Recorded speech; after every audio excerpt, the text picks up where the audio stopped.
Actress na si Sunshine Cruz tinamaan ng malubhang sakit na ngayon lang ipinaalam sa publiko. Na-diagnose ang actress na si Sunshine Cruz ng autoimmune disease na tinatawag na myasthenia gravis, isang karamdaman na nakakaapekto sa muscles ng katawan. Ito ang revelasyon ni Sunshine matapos rumampa sa body of work underwear fashion show na ginanap sa Mall of Asia Arena nitong nagdaang Biyernes Marso 21.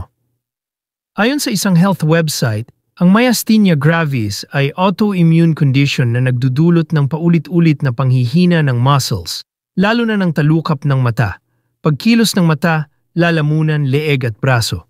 Ang MG ay karaniwang nagsisimula sa mga babaeng 20 taong gulang hanggang 40 taong gulang o sa mga lalaking 60 taong gulang hanggang 70 taong gulang.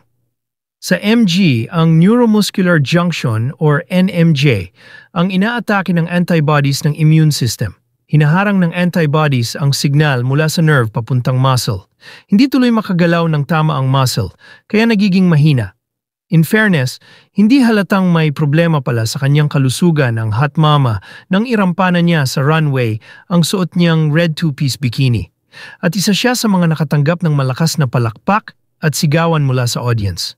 Sa kanyang Instagram account, ibinahagi ng celebrity mom kung paano nakaapekto sa naging preparation niya ang iniindang autoimmune disease para sa naturang fashion event.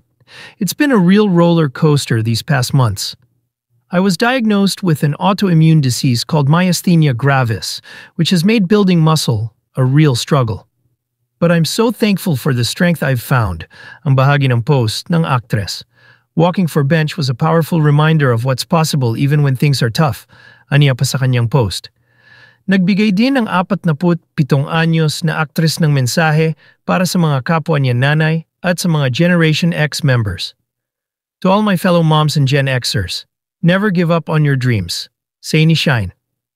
Sa isang hiwalay na IG post, nagpasalamat din si Sunshine sa kanyang fitness coach na si Aya Ruff na katuwang niya sa pagpe-prepare para sa bench body of work.